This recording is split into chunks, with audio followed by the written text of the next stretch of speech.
শুভ সকাল বন্ধুরা, উমা হোম লাইফে নতুন একটা দিনে নতুন একটা ব্লগে তোমাদেরকে স্বাগত জানিয়ে আমি উমা আসানসোলের ছোট্ট গ্রাম থেকে আজকের ব্লগটা আমি শুরু করছি। বারটি কিন্তু আজকে শুক্রবার। বেলা অনেকটাই হয়েছে, 10:30 11:15 মতো। আজকে শুক্রবার, গুড ফ্রাইডে। আজকে কিন্তু স্কুল ছুটি, তাই তোমাদের দাদাভাই সকাল থেকে বাড়িতেই আছে। আর মেয়ে টিউশন ছিল সকাল সকাল, আজকে স্কুল ছিল না, তারপরে দিয়ে এলো নিয়ে এলো। তো একটু মুসুরির ডাল আলু সেদ্ধ করেছি মুড়ি খাওয়ার জন্য। আর জল খাবারের তো আমরা বেশিরভাগ মুড়িই খাই। তো চলো, সকালে তো সমস্ত বাসি কাজ সেরে ভাতটা এদিকে বসিয়েছি, এদিকে জল খাবার খেতে। আমার সাথে থাকবে, ব্লগটা দেখতে থাকবে, আশা করি তোমাদের ভালো লাগবে। তো এদিকে আমার জল খাবার কিন্তু খাওয়া হয়ে গেল, ভাতটা বসিয়ে দিচ্ছি, পরে নামাবো। আজকে কি রান্না করব, ভাতটা বললাম তো নামাবো, তো ভাতটা নামালাম। আর এদিকে তো স্নান করিয়ে দিয়েছি, আর প্রচণ্ড পরিমাণে রোদ গরম। আজকেও কিন্তু যাহা চকচকে সকাল থেকে একটা রোদ দিয়েছে, বীভৎস পরিমাণে গরমও লাগছে। আমাদের তো বাড়িতে তো ইঁচড় গাছ আছে, সেদিন দেখিয়েছিলাম, প্রচুর ইঁচড় ধরেছে। তো ইঁচড় যেহেতু আমি খেতে পাই না, মানে আমার ইঁচড় খাওয়া বারণ আর কি, তো ওই জন্য বাড়িতে খুব একটা ইঁচড় রান্নাও হয় না। কিন্তু মেয়েরা, তোমাদের দাদা ভাই, আমিও ইঁচড় খেতে ভালোবাসি, কিন্তু ও খেতে পাই না বলে। তো আজকে একটা ইঁচড় পেড়েছে, তো এঁচোড়টা একটু নুন হলুদ চিনি দিয়ে সেদ্ধ করলাম। আর আমি এখানে একটু আগে আলু ভেজে নিচ্ছি। আমি এই আলু ভাজা শুকনো শুকনো ঘি আচার দিয়ে ভাত খাবো, আর এঁচোড়ের তরকারি করবে।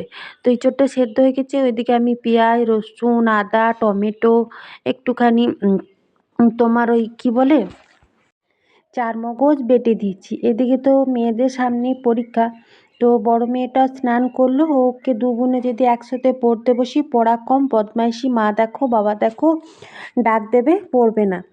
তো দুজনাকে আলাদা আলাদা পড়তে বসিয়েছি। তো তোমাদের দাদাভাই বলছি ইঁচড়টা আমি রান্না করে দিচ্ছি। ইঁচড়টা তো সেদ্ধ করে দিচ্ছি, এখানে মশলা সমস্ত কিছু আমি মিক্সিতে বেটে নিচ্ছি, গুছিয়ে দিচ্ছি।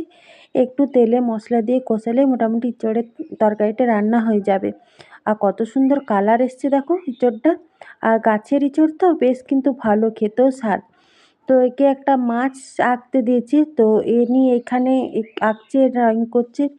আর বড়টা এখানে বসেছে, ও আজকে আমার শ্যাম্পু করলো। জানলাগুলো দিয়ে দিয়েছি, কারণ প্রচণ্ড পরিমাণে গরম হাওয়াটা টানছে। ও দুটো ফ্যান, একটা ফ্যানে হচ্ছে না, একটা উপরে ফ্যান চলছে, একটা টেবিল ফ্যান। এখন ও এখানে এই রুমে পড়ুক, তো ওকে দরজাটা লাগিয়ে দিচ্ছি, ও পড়ুক। আর এনাকে বাইরে বসিয়ে রেখেছি, ইনি পড়বেন কম, বদমাইশি বেশি করবে, ওই জন্য এনাকে একটু দেখাতেও হবে। তো রান্নার মাঝে মাঝে একটু করে দেখিয়ে দিচ্ছি, ওই 1 ঘন্টা 1.5 ঘন্টা মতো পড়বে। তো চলো, রান্না কিন্তু কমপ্লিট হয়ে গেল।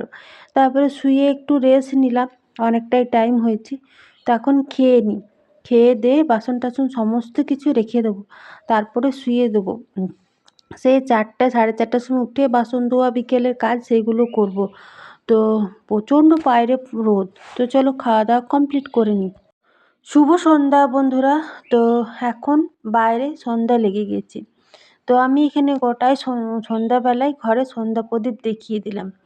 আর এই ঠাকুর ঘরে অনেকক্ষণ ধরে আমি ধুনো দিচ্ছি, গোটায় দেখিয়ে দিয়ে চলে এসেছি। ঠাকুর ঘরটা ধুনোতে একদম ধুমোময় হয়ে গেল, আর গন্ধটা এত ভালো লাগে বন্ধু, কি বলবো। দরজাটা লাগিয়ে দিচ্ছি, এদিকে জানলাটা খোলা আছে, লাগিয়ে দিচ্ছি। এখন রাতে আমরা এই ঘরে শুচ্ছি, ঠাকুর ঘরে, 3 মা মেয়েতে। জানলা দরজা সব কিছু লাগিয়ে ধুনোটা বেশ করে দিয়ে দিলে একদমই জানো তো মশা লাগে না, মশা খুব কম লাগে। এই সেই যখন শোবো তখন আর কি দরজাটা খুলবো, মশা কিন্তু লাগবে না। আজকে বিকেলে ঘুম থেকে উঠে এত বাসন ছিল, 4টের সময় সমস্ত বাসন ধুলাম। বোতলগুলো খালি হয়ে আছে, জলগুলো ভরবো। মেয়েদের জন্য বিকেলে একটু সুজি করে দিয়েছিলাম, তো ওরা সুজি খেলো। সারা মানে বিকেল সন্ধ্যা পর্যন্ত কী কাজ করলাম চলো তোমাদেরকে দেখাই। ছাদে যে এত টব ছিল, এত ফুল গাছ ছিল, শীতের সময় থেকে বর্ষার সময় থেকে লাগাচ্ছিল, শীতের সময় তো ফুল ফুটছিল, তোমাদের দেখছিলে। তো এখন তো গরম বেশ ভালোই পড়েছে, ছাদে জল দিতে আসাও কষ্ট, আর গাছগুলো না মরে যাচ্ছে একদম, তোমাদেরকে তো দেখিয়েছি। তো আজকে তোমাদের দাদাভাই করলো কি, যে গাছগুলো আর কি এই গরমেও ফুল দেবে, সে সমস্ত টবগুলো যাতে বাঁচিয়ে রাখতে পারে, ওই জন্য ফুলগুলো সব নিচে নিয়ে গেল, একটা একটা দুটো আমিও নিয়ে গেলাম। আর এই যে ডালিয়া গাছটা, এটা তো নিয়ে যেতে পারবো না, প্রচণ্ড ভারী। দু একটা যেগুলো ফুল নেই, যেগুলো নিয়ে যেতে পারবে না, সেগুলো রাখলো। ওপরটা আমি পরিষ্কার করে ঝাড় দিলাম। গাছগুলো মরে গেছিলো, অনেক পাতা টাতা পড়েছিল। সমস্ত গাছগুলো উঠোনে রেখেছে। এই দেখো সমস্ত গাছ, এই গাছগুলো একটা দুটো করে এতটা সিঁড়ি ভেঙে তোমাদের দাদাভাই আমি কিছুটা নিয়ে এসছে, আমি বেশি নিয়ে আসিনি। আমি পুরো ছাদটা ঝাড় দিয়েছি।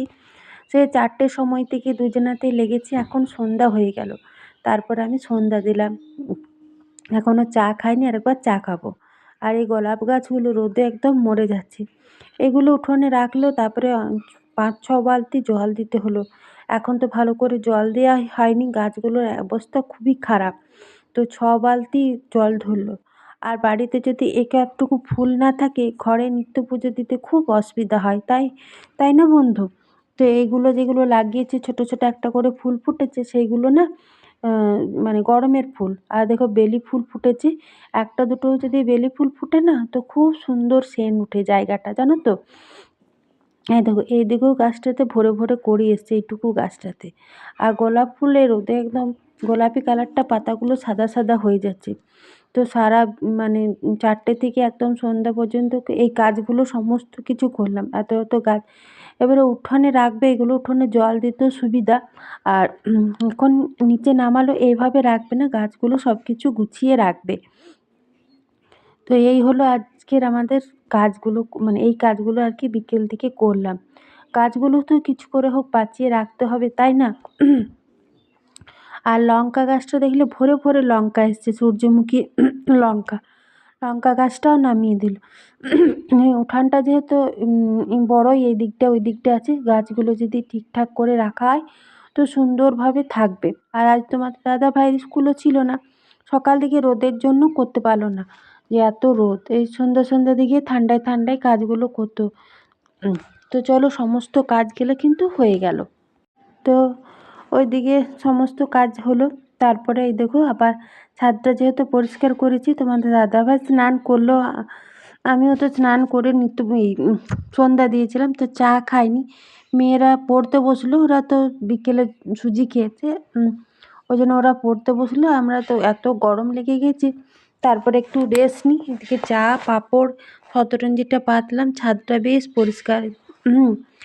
আর ছাদে একটু বসতে না বসতেই দেখি মেঘটা ডাকছে, ওইদিকে বীরজলাতে দিছে। দেখো 1-2 টোপ কিন্তু বৃষ্টিও পড়ছে। আজকে কিন্তু প্রচণ্ড পরিমাণে গরম লাগছিল, বৃষ্টিটা হলে বেশ ভালোই লাগবে। ওই দিকটাতে বেশ করে বিদ্যুৎ চমকাচ্ছে, দেখো একদম পুরো আকাশ একদম কালো হয়ে যাচ্ছে। তো ঝড় বৃষ্টি হলে কি হবে, ওয়েদারটা বেশ ঠান্ডা ঠান্ডা হয়ে যাবে। দেখছো পুরো একদম অন্ধকার নেমে এসছে।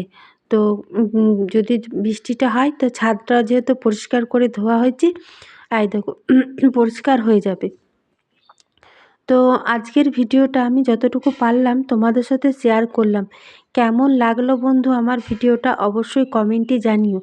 যদি ভালো লেগে থাকে অবশ্যই চ্যানেলটা সাবস্ক্রাইব করে বন্ধু হয়ে পাশে থেকো।